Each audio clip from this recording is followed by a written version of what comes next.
Ayun. What's up? Mayong buntag mga kain. So, let's present this unit. Ano po tayo paidala sa yung unit, no?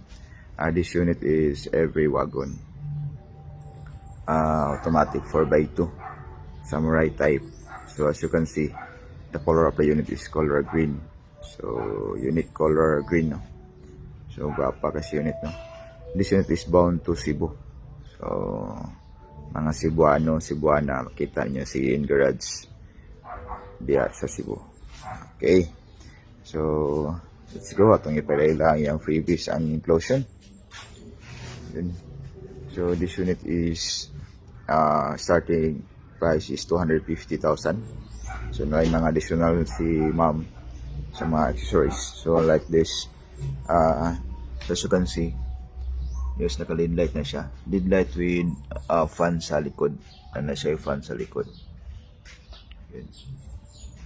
Lead light na siya. The unit is fully tinted. So sa atubangan is naka-magic tint. Then sa side and back, depende sa request sa customer, full black or medium type. So the unit is very shiny. So Marks and Tires stock from Japan. Hindi repaint lang to black para combination sa green and black. Then plate number or CR, automatic pag ma-release yung unit, direct na siyang pangalan. So atong liboton si unit. This unit is single auto sliding door. So napa-share remote. So mo function pang iyang remote.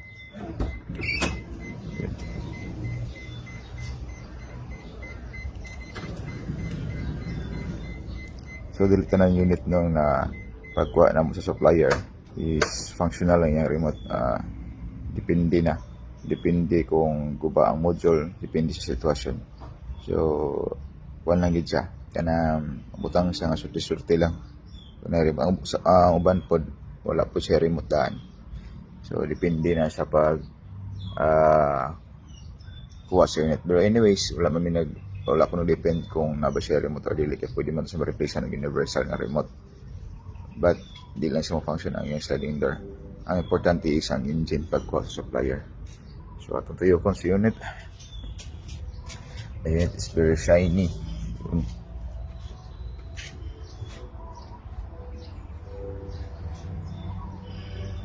So ang interior sa unit is manito window trim chrome. Yung previous na sa In Garage video.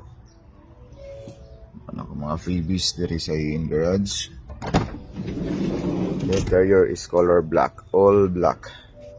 Requested by our customer. Wala na siya nagpa VIP ceiling. So freebies Japon ako is the ceiling fan. Ayun. So mga additional sa customer. So starting price is 250, mga additional lang niya is napa-Android touchscreen cluster siya, 9 inches, then nagpa-dashcam. Ayun, cover and dashboard all black.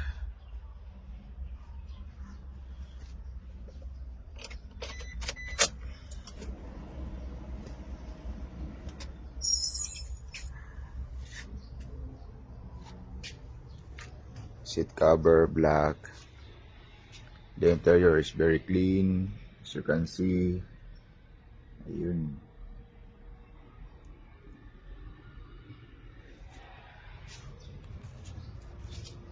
So sa extension chair, yun. Sa 250, ngayon siya nato siya makaperay pa.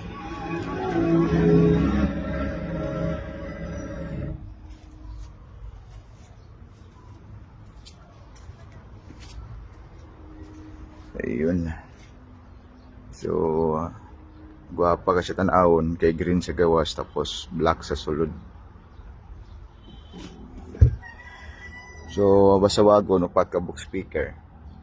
All working ni siya pag release sa unit. Pati sa ka box speaker. Yun na siya ano. Na siya dome light. Naka-lead na yung dome light, oh. Naka-lead na siya. Then, diri po nakalid na po siya. So, dashcam. So, Android ang yung touchscreen. So, as you can see, ayun, na YouTube, na Google, na sa setting. Pwede pa rin ma-setting yung display. So, automatic 4x2. Ayun. So, prepare na si unit. Prepare na si unit pa dulong sa Cebu.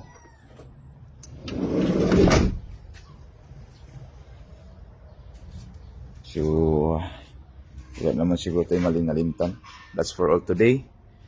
Mayong buntag and happy Sunday everyone. Good vibes po. God bless.